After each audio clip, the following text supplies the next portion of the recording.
આપણે આ પ્રાકૃતિક ખેતીની અંદર જો આ રોગ જીવાત આવે છે અને ઈયળ આવે છે તો એના પ્રાકૃતિક રીતે નિયંત્રણ કઈ રીતે કરવું એના માટે આજે આપણે આ ઉકાળો બનાવી છીએ એની માહિતી આપવાની છે. પ્રાકૃતિક ખેતીમાં પ્રાકૃતિક રીતે કઈ રીતે રોગ જીવાત અને ઈયળનું નિયંત્રણ કરવું એના માટે આજે આપણે અગ્નિઅસ્ત્ર બનાવી છીએ.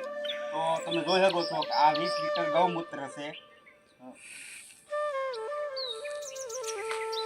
આ 20 લીટર ગૌમૂત્ર છે એનો ઉકાળો આ કર્યો છે. 20 જોવો છો આમાં લીમડાના પાન છે 2 કિલો, ત્યાર પછી સીતાફળીના પાન છે, કરેણના પાન છે અને બીલીપત્રના પાન છે. આ 4-5 જાતના પાન છે. અને ત્યાર પછી આ આપણે દેશી તમાકુ આવે 500 ગ્રામ દેશી તમાકુનો પાવડર છે જે આપણે ઉકાળાની અંદર નાખવાનો છે. અને આ 500 ગ્રામ આ ચટણી છે. આમાં લીલા મરચાંની ચટણી છે 500 ગ્રામ અને આદુની ચટણી છે 500 ગ્રામ અને 250 ગ્રામ લસણની 500 ગ્રામ લસણની ચટણી છે, 250 ગ્રામ આદુની ચટણી છે અને 500 ગ્રામ તીખા લીલા મરચાં આવે એની ચટણી કરી. આ ત્રણેયની મિક્સ ચટણી કરી છે અને આ પાન છે.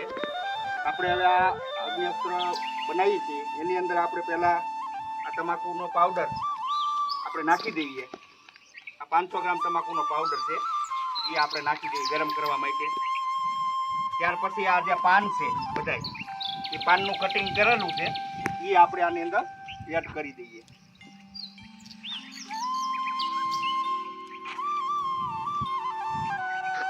હવે આમે જે ચટણી કીધી તીખા મરચાં લસણ અને આદુ જે ઈયળમાં કામ કરે છે એ ચટણી આપણે કમ્પ્લીટ કરેલી છે એને આપણે આની અંદર એડ કરી દઈએ.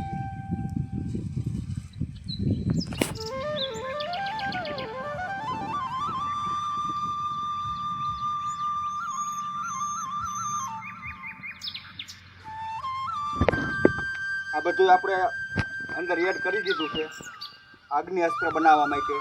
હવે 1-2 ઉફાણ આવે એટલે આને ઉતારી લેવાનું છે. ઉતારી અને ઠંડુ કરવાનું છે. ઠંડુ કર્યા પછી આપણે 2 દિવસ ઘડિયાળની કાંટાની દિશામાં હલાવવાનું છે. 2 દિવસ સુધી 2 દિવસ હલાવી ત્યાર પછી ગાળી અને સંગ્રહ કરવાનો છે. આ અગ્નિઅસ્ત્ર છે એ 6 મહિના સુધી તમે સંગ્રહ કરી શકો છો. અને આપણા પ્રાકૃતિક ખેતીની અંદર જે રોગ જીવાત આવે સુસિયા પ્રકારની રોગ જીવાત અને ઈયળ એના નિયંત્રણ માટે એક પંપની અંદર 500 ml એટલે કે અડધો લીટર એક પંપની અંદર અડધો લીટર નાખી અને છંટકાવ કરવાનો છે. કુદરતી પ્રાકૃતિક રીતે નિયંત્રણ થાય છે. તો આ આપણો તો અગ્નિઅસ્ત્ર કઈ રીતે બનાવવું એની માહિતી. જય ગૌ માતા.